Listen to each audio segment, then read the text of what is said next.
Greetings and thank you for joining me on this live stream. Tonight, we're going to be talking about how to deal with anger.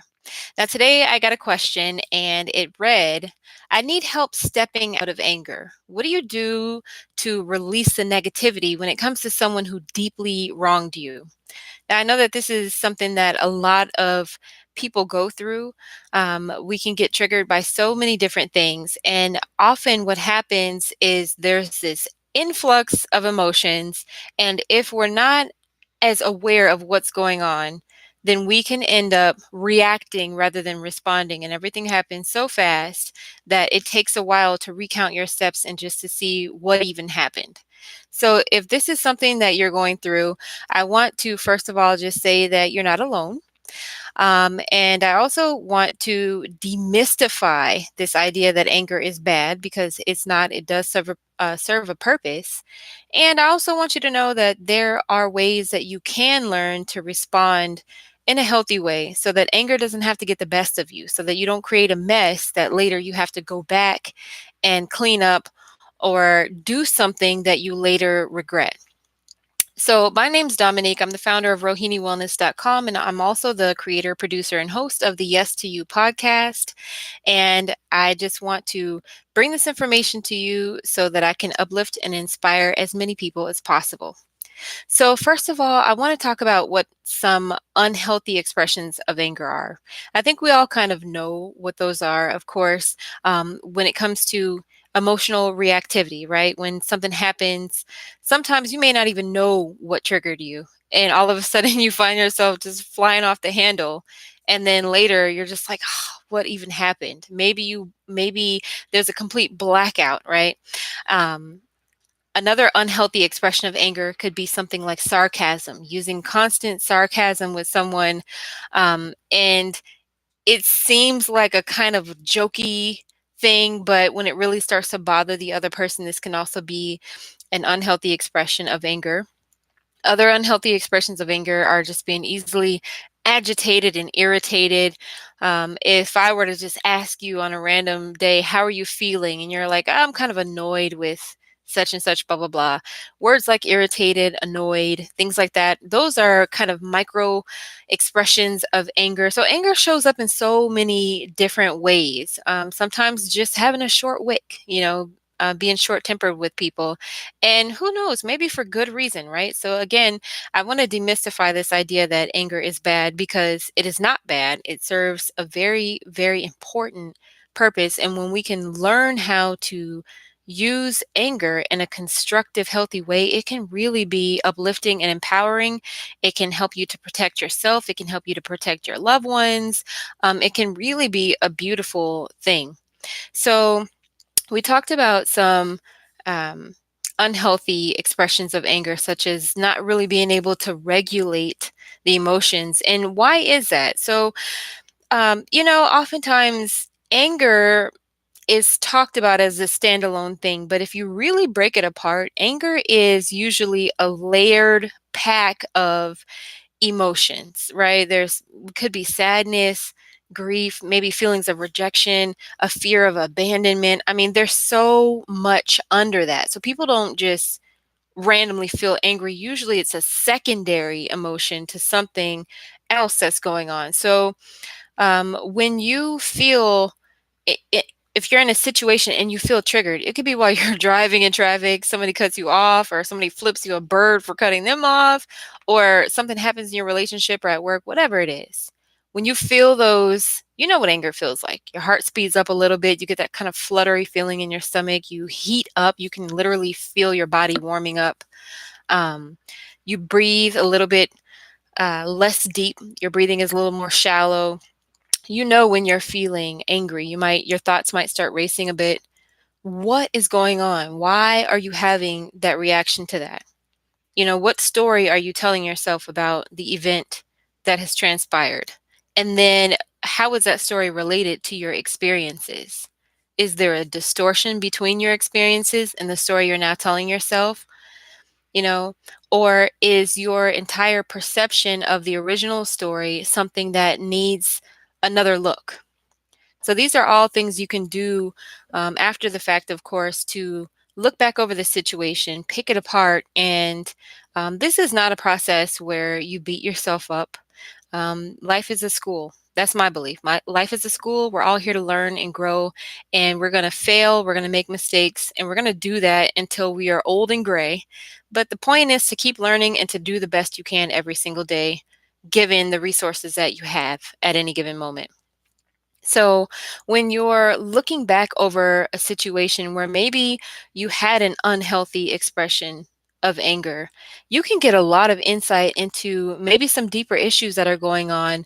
What is the original trauma that maybe this event sparked in you? Maybe you had a quick remembrance of a time where your boundaries were violated or something of that nature. And so you may be responding angrily to a person over a seemingly unrelated issue, but it might be directly related to something you experienced that was traumatic for you, something that was emotionally overwhelming to you at some point. So, um, even unhealthy expressions of anger can be a positive thing if you're willing to use your awareness and have patience and compassion on yourself and go back over those experiences to pick them apart piece by piece and see what's really under the anger. Is it sadness? Is it grief? Is it fear? Is it shame, guilt? Are you trying to avoid some type of embarrassment that you faced? And so maybe there's an assumption that that's going to happen again, and so automatically you fire off with anger. You see, so these kind of things can be very apparent if you're willing to look back over the situation. So that's in retrospect. Now, I know many of you are wondering, okay, that's great and all, but in the heat of the moment, when I'm really pissed off, when somebody's really pushing my buttons, when someone is when someone knows that they're pushing my buttons and they're doing it on purpose, right? We have people that do, some people do that. There are people with more of a narcissistic personality, and some people know how to gaslight you and how to push your buttons. So, what do you do in a situation like that? So, one thing that I found that is very important. I mean, there's so many different variations of healing work you can do. You can read books, you can go to therapists, hire coaches, and do, meditations. And there's so many different resources out there. But the one thing that has helped me in really being able to find my center in the midst of a total shitstorm when it comes to something that really triggered that inner fire within me is being able to validate myself. Self validation is everything because when you're angry, most of us in a situation when you're angry, you're probably, you know, you want to be heard, you want to be understood, you want the other person or entity, whether that's an organization or whatever, to they don't have to agree with everything, but you just want to be seen and heard. You want them to understand that your point is valid and that you have a right to feel what you feel. But here's the problem with that. Sometimes people don't care. And whether they should care or not is beside the point. What is most important is that you care. So before you seek any type of validation externally, you have to know how to validate yourself. Because if you're relying on other people to validate your feelings, to say, you know what, I get it, like you have a right to feel that way. And if I were in your shoes, I'd be angry too. I mean, wouldn't that be so nice if when you're really ticked off, someone would say that to you? But 9 times out of 10, people are not going to say that unless you're just around like the most uber supportive people, right? So you need to be able to do that for yourself. You can't rely on other people for something like that because anger, if expressed in an unhealthy way, um, most of the time it turns inward. You'll turn the anger on yourself. So you might exhibit self-sabotaging behaviors, such as overeating. It can turn into addictions, self-injurious behavior. It can manifest in so many different ways that sabotage your ability to achieve your dreams and goals, things that break down your self-esteem and your self-worth, that take you so far back that you have all that much more work to do. So you don't want to put yourself in a position to where you're expecting this validation from someone else. They don't give it to you. Worse off, they say something horrible to invalidate you in the heat of the moment, and then you blow up, and then there we are. Who knows how that situation turns out. So knowing how to validate yourself, in my opinion, is the most important step, the very first step, um, to take when it comes to learning how to deal with anger in a healthy way. And once you know how to validate yourself, then yes, you can move on to doing all these different things, affirmations, meditation, stuff like that. But if you can't validate yourself, those things might be a temporary fix, but they won't be as helpful. And I'm not talking about therapy. If you um, are in need of professional therapy by to talk to a counselor or a psychiatrist, by all means make sure you're doing that. I'm talking about in tandem to the work that you're currently doing for your own self-care. You got to know how to validate yourself. So that's something that you want to discuss with if you are working with a therapist, talk to them about, how can I learn how to really validate myself when I'm the only one in the room who cares about how I feel. You might be in a harsh environment with people who really don't care about how you feel. So, in a situation like that, when you're angry and you really need that validation, how do you get it for yourself? That's something that you want to discuss with them. And if you're not yet at that point where you do have the resources, say, to work with a professional in that area, some of the ways that you can start with self validation is there's a very simple exercise that I think has been so helpful.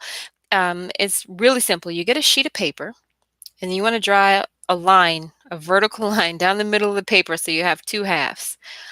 On the one side of the paper, you want to write down some things about yourself that you don't like or that are difficult to accept about yourself. It could be a physical attribute, it could be something about your personality, it could be something you've done in the past that you're embarrassed about, or whatever it is. On the right side of the paper, for everything you listed, I want you to find one benefit. One benefit for each thing that you listed. So that thing that you can't stand that thing about yourself, what's the benefit of having to sit with that, to deal with that, to carry that? And if you can't think of any benefits, then one benefit could be that you now have enough awareness to know that there's some work that needs to be done there. And that is a benefit. Believe it or not, because there's so many people right now walking through life that are completely asleep. They're like driving 200 miles per hour in a car asleep at the wheel. They don't pay attention to their feelings. They don't think about why they do what they do. They don't ask deeper questions. They don't question the status quo, just sleeping. So if you are in the state where you can start questioning your behavior, questioning the story you're telling yourself about things, then that's really cool. You're ahead of the curve. At least you're awake and you're aware. That means you have a fighting chance of turning things around so that you can live a more empowered and fulfilling life.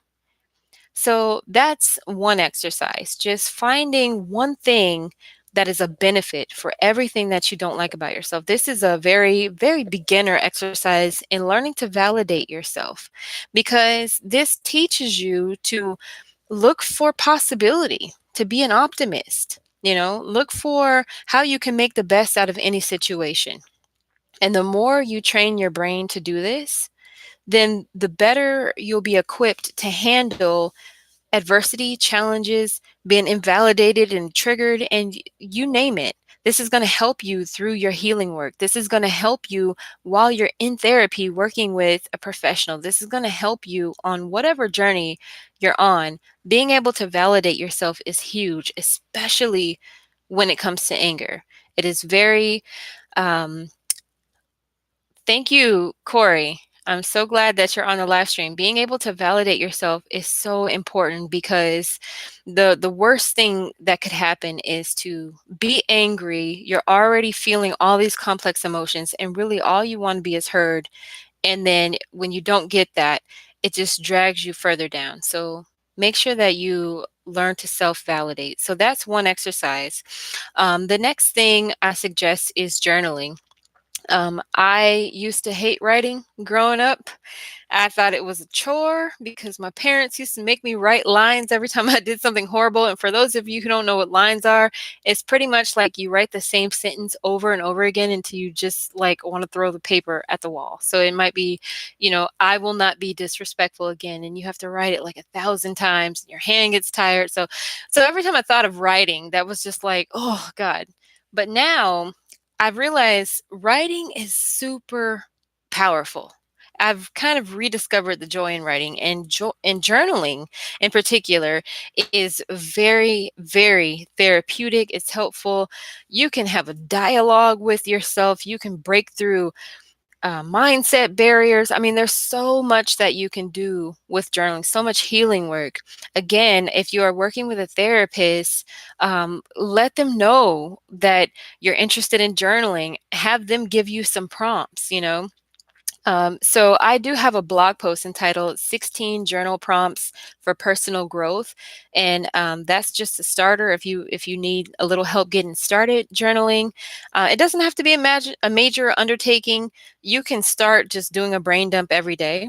When I was going through a really hard time, one thing that was helpful for me, especially to be able to find out what to do with my anger, was journaling. My aunt actually introduced me to this process by I think it's by Julia Cameron. It's called Daily Pages, and it's where you write every day. You just write 3 pages in your journal. You write whatever. And it's either 3 pages or 30 minutes, whichever happens first.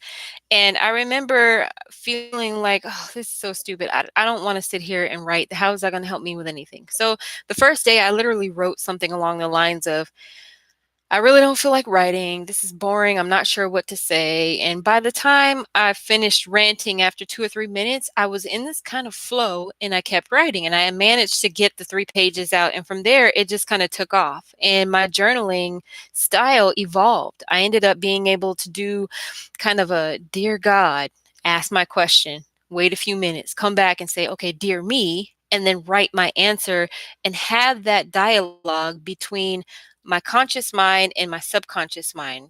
You might call that your higher self, spirit, whatever you call that. So journaling can be very powerful. You can write down things you're thinking. You can question it. If you have limiting beliefs, you can discover that kind of stuff through journaling. So writing I think it's a cathartic process where you can release a lot of pent up energy that you have. You can release thoughts that you might not even realize that you're holding on to thoughts and beliefs and assumptions about stuff until you start writing. But writing is also a creative process. So at the same time you're releasing some energy that you don't need, you can also use writing, journaling to bring things into your life. So you can work through a limiting belief. Um, and turn that around into a positive affirmation in your journal. So you'll find all that in the blog post I mentioned, and make sure that you check the description of this video. Once I finish this live stream, I'll figure out how to put it in the description box. I'll put a link to the blog post, but it's on my website, rohiniwellness.com. If you go under blog and just search for 16 journal prompts, you'll find it. So journaling. So we talked about self-validation. I gave you an exercise for that. We talked about journaling. The next thing that you might want to do is this is another writing exercise, is to write a letter. If you're dealing with someone who you feel has wronged you in some kind of way, someone who has violated your boundaries, this is not a letter that you're going to necessarily send to them. But this is a letter that you're going to write and say everything that you ever wanted to say, everything you want them to know. And I want you to write this letter as if they're going to read every word and it's going to hit them. And you can tear the letter up when you're done. You can burn it, bury it, whatever. You don't need to send it to that person, but it's so that you can get out what you need to say. Because this work of healing anger is not about other people. They're not dealing with the anger, you are. Even though someone else may have committed a horrible offense against you, you are the one who's carrying the emotions and the anger. So this work is about you. It's about self-love. It's about rebuilding yourself. So this letter is not for you to send to them. They don't need it. It's for you to heal yourself. And this is a part of forgiveness work. Forgiveness, I know everybody's got a different definition of what forgiveness is. I tell you mine. My definition of forgiveness is giving forth. You're giving something away that you've been carrying. And at this point, it's like, okay, I'm done carrying this. I've seen the lessons. I got what I needed to get from this event, this experience, this thought, this belief, whatever. And now I'm going to give it away. I'm going to give that energy back to the earth so that it can be transmuted into something else. That's what forgiveness means to me. And so when you go through that validation exercise, when you go through the journal work, hashing out your feelings, all the time, all the while having compassion on yourself, when you go through writing this letter, this is forgiveness. This is you coming to terms with how you feel, the story that you've told yourself about your experiences, the decision that you're going to make moving forward about how you feel about yourself, how you feel about other people, how you see life, and all of that is forgiveness. And this can all be done through self-validation, through journaling, working with supportive people. And so that's the third thing I want to get at is getting support. It's so important that when you are working, especially through anger, that you get support from the right people. So my first recommendation is to find somebody objective. Work with a counselor, a therapist, someone who is trained in um, dealing with whatever issue. If you are a person who's been through trauma, make sure that person is trauma informed. That is an actual term. If they don't know what that means, then maybe you need to interview another therapist or whatever. Find the right person that you can talk to, someone who is going to hold space for you and help you to work through some things so that you can move forward. Also, there are support groups. You can go on places like Facebook. I have a group called the Women's Healing Circle, and women is spelled WOMXN, which is an inclusive term for women. But there are groups on Facebook for a multitude of things. And online, you can do a simple Google search. It's so important to find the right people so that you can share some of the things you're going through. Again, that's going to help you get that validation, right? Once you learn how to validate yourself, you find people that can also validate you. And it helps you to be open to what's possible. It helps you to be vulnerable. When you can share some of the things you're going through, some of the things you're struggling with, it keeps your heart open. And when your heart is open, you can connect with other people. And when you can connect with other people authentically, you can learn, you can grow. And this is going to grow your compassion. This is going to help you to work through the healing process and be a lot stronger and also have that accountability of loving, supportive people. So, again, I want to emphasize the right people. If you got toxic people in your family or people who are going to sit there and go into this negative spiral, don't talk to those people. You are if you're angry and over maybe a divorce you're going through or have been through, and you're dealing with another person who's going through the same thing and they're going into the whole man bashing thing, that may not necessarily be something that's going to help you. It feels good in the moment, but that's not the kind of validation I'm talking about. Okay, so make sure that you find people, healthy people who can be objective. And this is how you know when a person can listen and be there and hold space for you and not get emotionally attached to what you're going through. It doesn't mean they don't care. It just means they're not emotionally attached. It's not pulling them off of their square. That's a healthy person. Those are the kind of people that you want to find to help you work through this. So, to recap really quickly, we talked about self validation, we talked about journaling, we talked about getting support from the right people. The fourth and final thing I want to offer you in terms of how to deal with anger is to get into your body. A lot of times, anger is up here, right? We're triggered by something. We're telling ourselves stories about what's happening in the moment and how that's related to something else we went through. It's mental. There's so much mental activity, but somehow anger also kind of it's in the body. You feel it. As I mentioned earlier, your heart speeds up. You get a little bit warmer. You got all these things happening.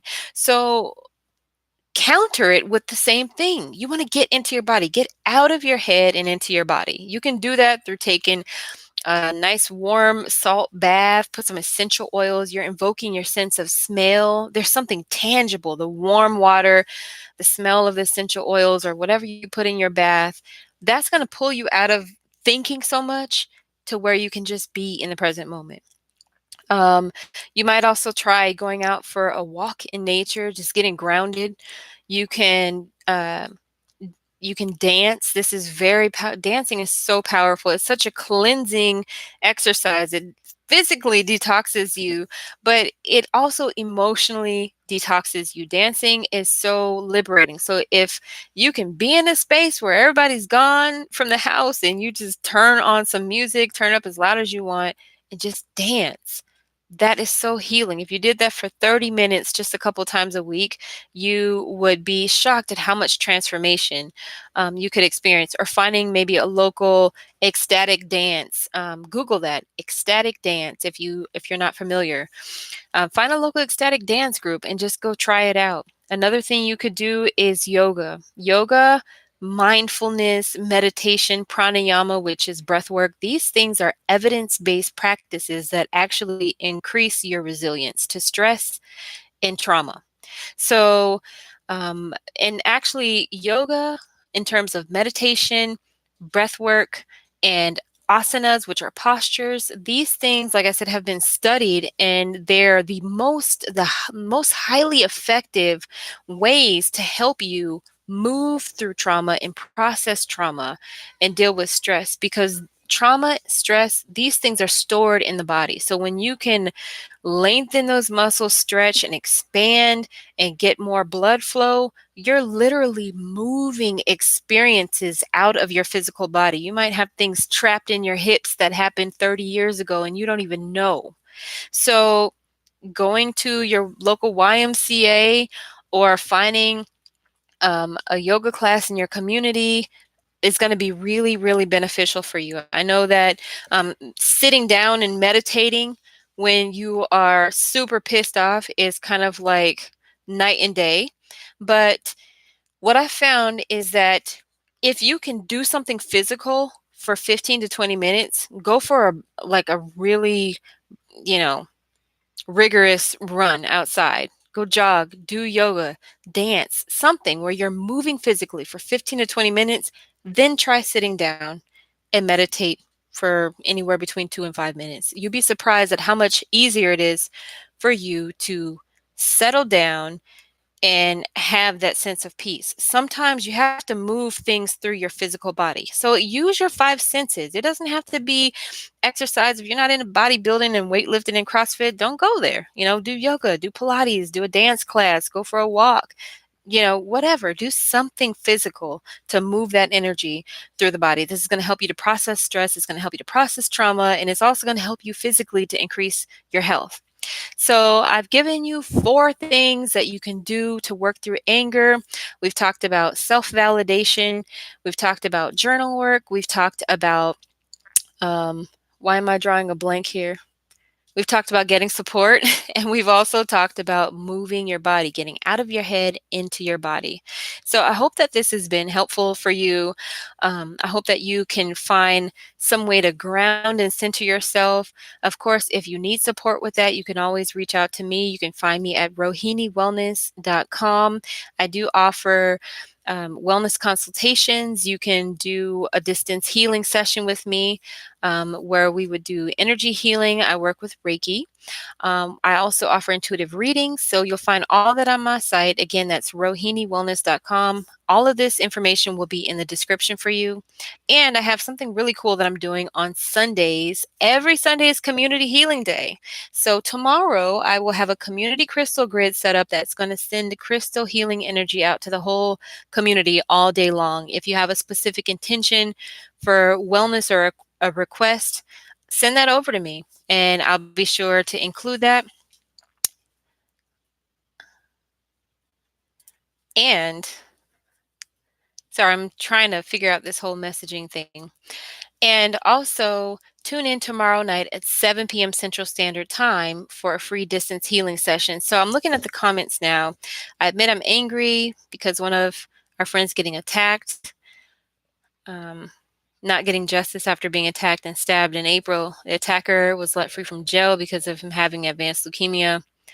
Yeah, and Corey, like I totally get that. And what's been the most enlightening to me through this whole process is Denal's reaction. You know, um, seeing his reaction to being attacked, his reaction to the person who attacked him, and just the impact that's had on people hearing his story and going through that process.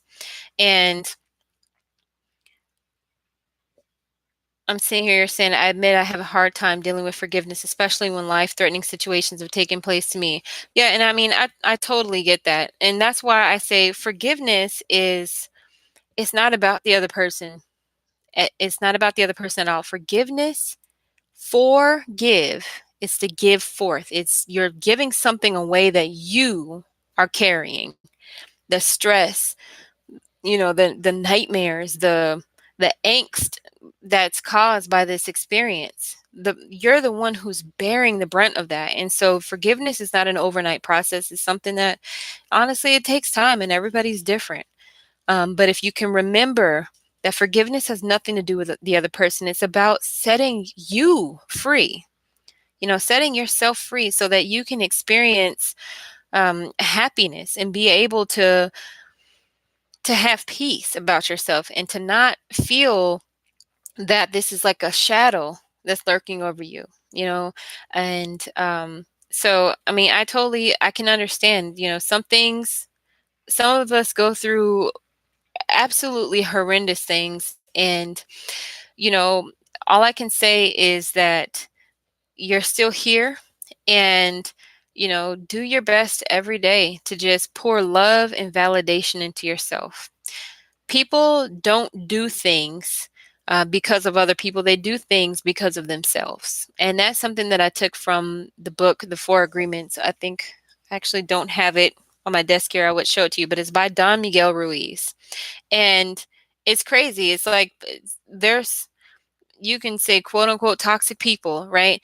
That do some of the most horrendous things. And at the end of the day, there's something in them that's driving them to violate another person's boundaries, you know, to commit this heinous act.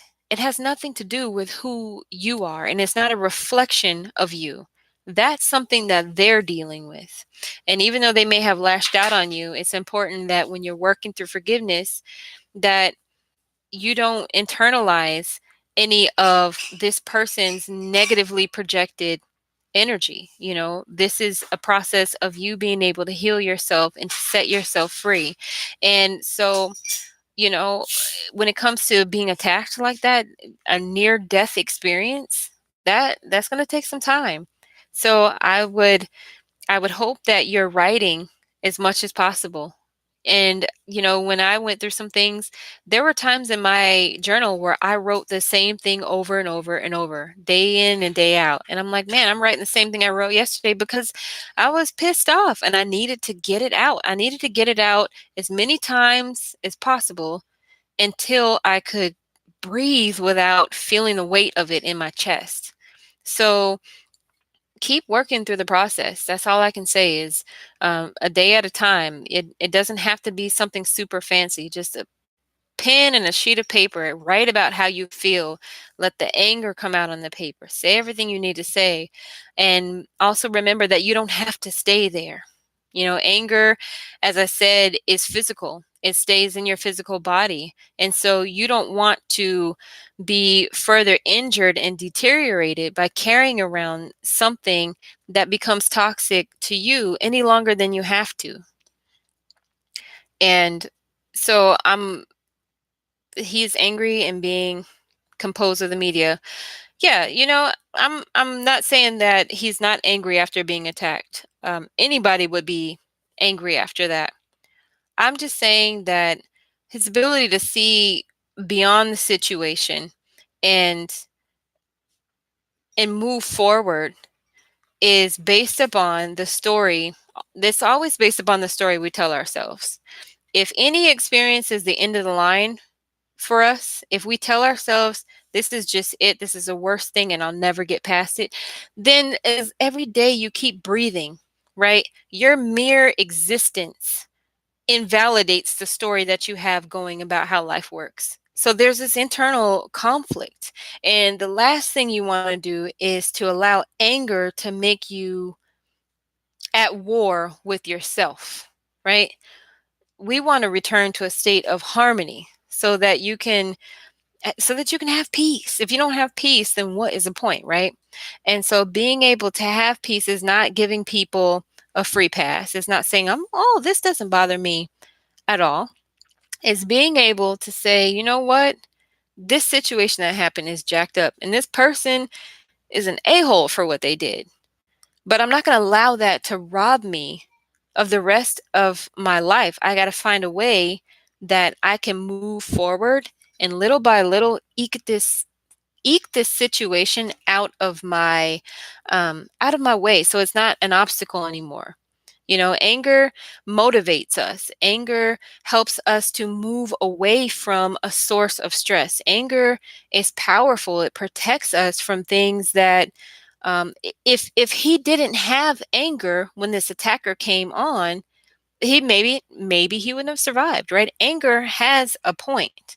But when we allow anger to rule us when we're not in a direct situation of danger, that's when it becomes a problem. That's when it hinders us from being able to grow and progress and build healthy relationships and experience real intimacy with people.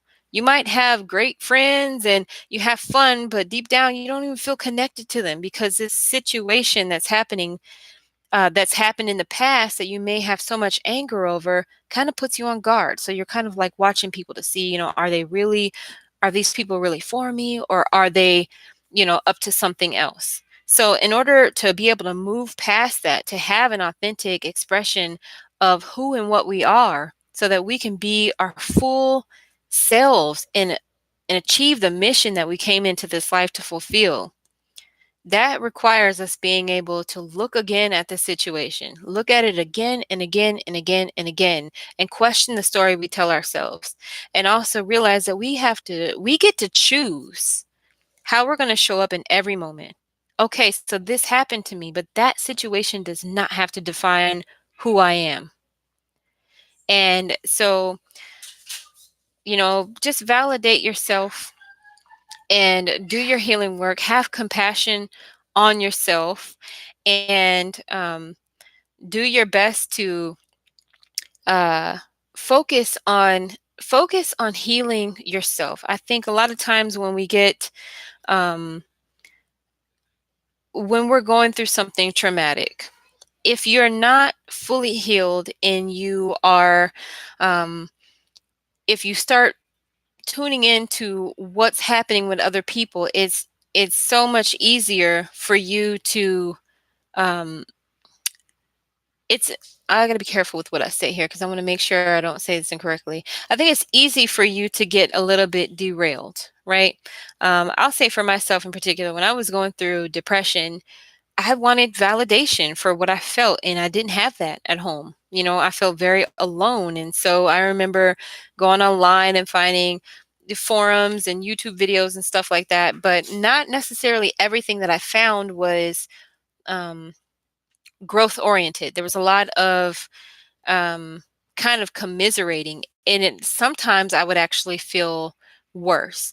And it may not have necessarily been that the video I watched or the post I read or the blog or whatever was bad. It just meant that I myself was not in a position at that time to be able to process that experience in a healthy way without emotionally attaching myself to it. So, um, so if you and this is true if you're an empath. If you're an empath and you're very sensitive to other people's energy, you got to be careful about how much of your energy you pour into things that are happening, and know when to pull back and to say, okay, like I'm falling into something else. If you're being that triggered, if you're dealing with, if you feel like you're dealing with PTSD, then it doesn't mean that you distance yourself from the situation completely.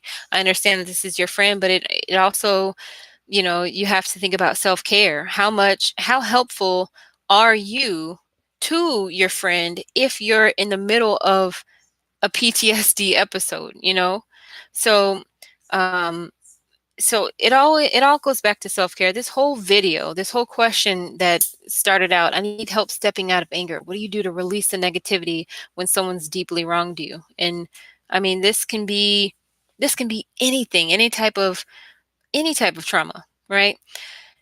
Self-care is what's most important. Being able to validate yourself, that is your first line of defense.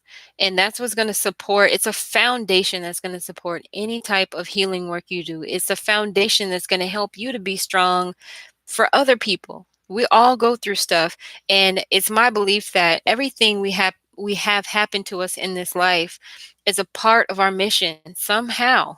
You know, um, all the horrible things that I've been through. There was a point where I thought, man, why did this have to happen to me? This is not fair. Why couldn't I just, sail along and not have to deal with this thing? But now I realize that I can help other people that have been through that because I understand. I'm not just going to write it off and say, oh, you're being too sensitive, or honey, get over it, blah, blah, blah. No, if I see someone who's struggling in a situation and everyone else around them is saying, well, given the resources you've had, you should be this far in life by now. But maybe they dealt with a certain type of trauma to where they don't have the tools at the moment to be able to do that as a person would that hadn't been through that experience. So these types of little caveats, these are the things that create gems. Diamonds are formed under immense pressure. And that may sound cliche, but nature always is the greatest teacher. Nothing we experience is for nothing. And you can choose whether that experience is going to drag you down and make you angry and worried and afraid and on guard for the rest of your life, or you can choose to do do the work every day, little by little. Be patient with yourself, have compassion on yourself, and work through those experiences. And when you catch yourself going into a rant or being pulled, if you feel negative, intense after hearing about something, turn it off. That's okay. You don't owe anybody anything. The only person in your life you owe something is yourself. And you can't, as I say on the plane, you can't, if you're sitting next to your child and something happens where you lose pressure in the cabin, you have to put your oxygen mask on first and then you put it on the child, because if you pass out, what good are you to the person next to you? None at all. So being able to care for yourself is is everything. And then when you can take those initial steps, validating yourself, getting into a process of writing, you're expressing your emotions, you're working through those things, you can then morph into the more advanced stages of healing work, where you start dealing with interpersonal stuff. But the first step is you. And if you are in the midst of your own trauma, or you're not to a point where you can be completely objective about it, you got to be really careful um, when it comes to everything. Watching the news, reading things on your Facebook timeline. If you are having a pretty okay day, you read something and you just start feeling those feelings of anger coming up, be mindful of that. You may not be ready in that time to deal with that. And I'm reading your comment here. Behind my anger, there are tears that I try to hold back. You know, why are you trying to hold them? Why hold them back? Like, it's okay to feel. And like, it's really okay to feel. I think that when you try and hold back sadness, fear, rejection, whatever the emotion is. This is where anger comes from. As I was saying earlier in this talk, anger is a secondary emotion. And usually there's always something else under the anger. The anger usually is a byproduct of something else going on. And so if you're constantly trying to suppress your feelings, how are you ever going to be able to deal with the anger, you know? How are you going to be able to deal with it in a way that doesn't defeat you? So, I really appreciate you sharing your thoughts and having this little dialogue with me. I hope that you all have enjoyed this episode of Real Talk Live. Dealing with anger, as I said, you can connect with me if you are really struggling to get through some things. My website is rohiniwellness.com. Make sure you join me tomorrow on Facebook Live for Community Healing Day. Get yourself some free distance healing. I'll be sending Reiki out to the community. We'll start with a guided meditation, a little bit of breath work, and then I'll close out that healing session with a little bit of intuitive guidance. And that reminds me, I'm actually going to pull one card from my Archangel Michael deck just for some advice when it comes to dealing with anger.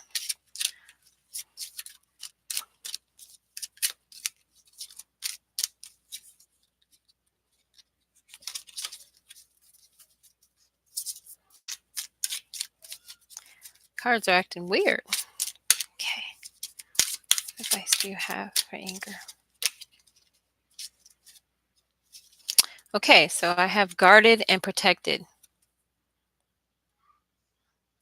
looks a little blurry.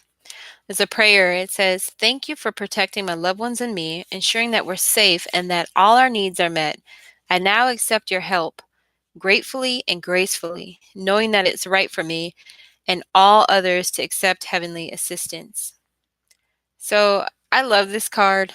It's a reminder. A lot of times when we deal with anger, just as you were saying, Corey, behind the anger, there's these tears you try to hold back. And a lot of times I feel like the real thing behind anger is fear. When we are afraid, anger comes up as this fiery protective thing to it's life sustaining. If there was a growling bear in your midst, you'd be terrified, and the anger would be the one thing to motivate you to run, climb a tree, or well, bears can climb trees. I don't know. You'd figure out a way to get away from that bear.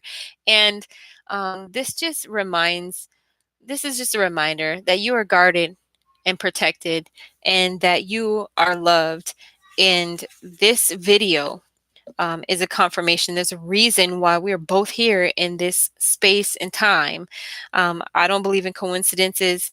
I believe that everything happens for a reason.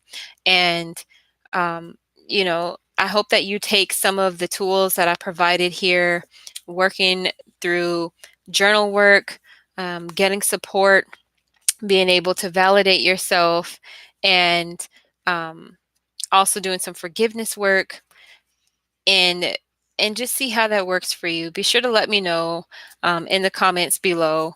So I'm gonna sign off because my little ones were supposed to be sleeping and they decided to pop their little heads up for some reason at like 10:30 at night. So I'm glad you liked the card. I hope this has been helpful to you. Take care of yourself, have compassion on yourself, love yourself, and I will catch you next time. Bye.